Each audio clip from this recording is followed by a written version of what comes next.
The Way of the Woods.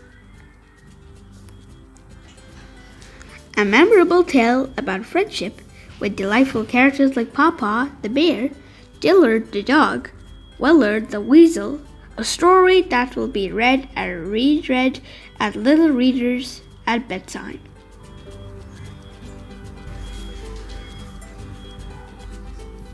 Many years ago, deep in the north woods, lived a great bear named Pawpaw.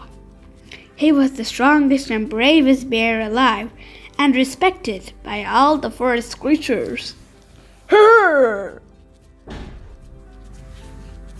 One day, all the animals gathered together to discuss some changes in the woods.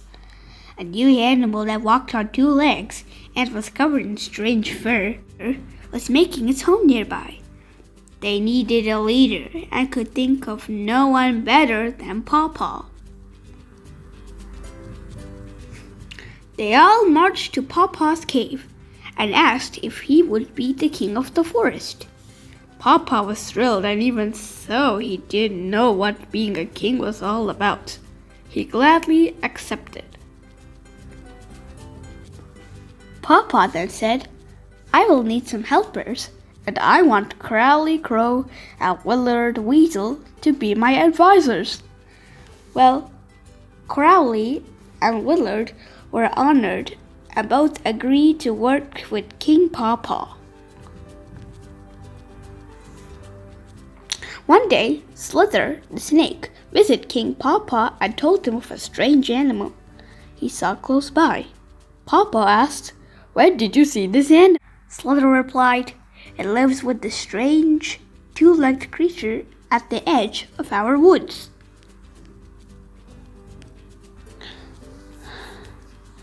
Pawpaw thought for a moment and said, "Willard and Crowley, go to the edge of the woods and see what this animal is."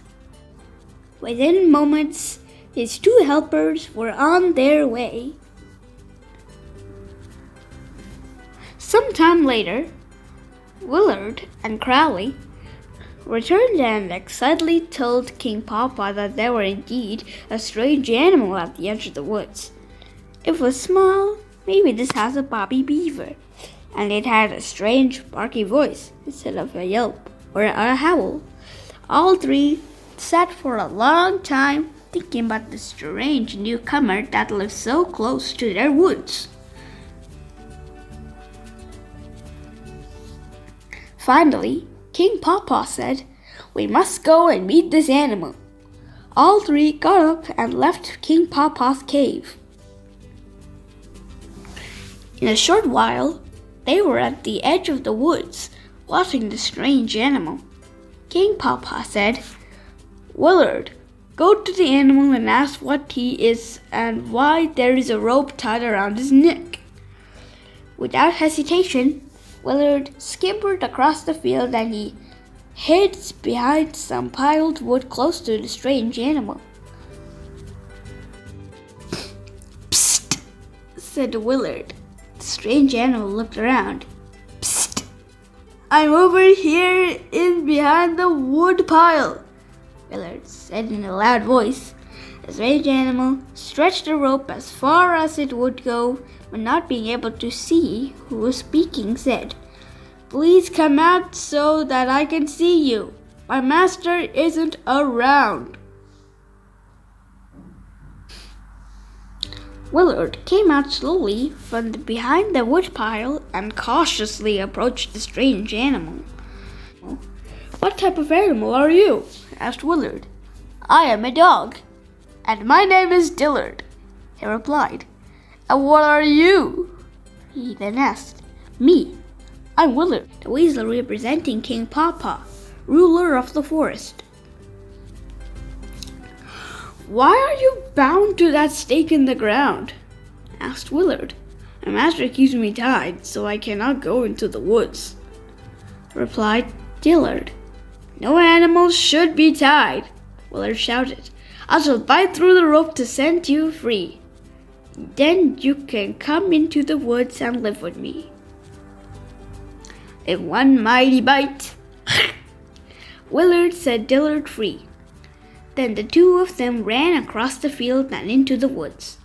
After Willard approached Dillard to King Pawpaw and Crowley, they all left. When they got to the center of the woods, King Pawpaw introduced Dillard to all the forest creatures. Dillard especially liked meeting Wayne Wolf and Carl Coyote, who seemed to be his cousins. As the summer passed, King Pawpaw fattened himself on berries and salmon. Dillard and Willard became good friends. One day, Willard sniffed the air. Oh, what a marvelous smell was being carried on the breeze. Chicken eggs. Fresh chicken eggs. Willard thought to himself, I must find them and have a snack. In seconds, he was off running towards the woods and following his nose to his favorite treat. Nom nom nom. His nose led him to the strange creature's house, where he had first met Dillard. He looked around. All was clear. He followed the wonderful smell of eggs into a strange cave. He looked around and couldn't believe his eyes. There were chicken eggs. Hundreds of chicken eggs all around him. As he reached for an egg, the chicken saw him and sounded the alarm. Soon all the chickens were clucking, squawking, and making a fuzz. Then he heard something behind him. As he turned, he saw the strange creature that lived there. It was one that Dillard called Master. There was no escape, and Willard was terrified. The strange creature looked at Willard and said, You varmint! You are the weasel that set Dillard free. Why, I ought to... But before he could finish, Willard yelled out, Wait! Don't do anything to me. I can return Dillard to you. Just let me pass and Dillard will be back in a very short time. The strange creature stepped aside and let Willard free. When Willard returned to the woods, he ran to his friend, Dillard. Quick, follow me. I need your help. Well, Dillard didn't hesitate to help his friend, and off they ran, with Willard in the lead. As they crossed the field, Dillard stopped. What's wrong? Asked Willard. My master lives there and I'm afraid to go any further. Dillard replied. Don't worry, said Willard. Your master is not there. Again, Dillard followed Willard right into the cave with all the chickens. In a flash, the master had a rope around Dillard's neck. He then looked at the weasel, tossed him an egg, and said, Thank you for returning my dog. Willard left for the woods without saying a word. Dillard remained with the farmer, making sure no weasel or any other varmint ever bothered his livestock. Thanks for watching my stories. If you want to watch more, you can subscribe to Umar and Shaima's Storytelling.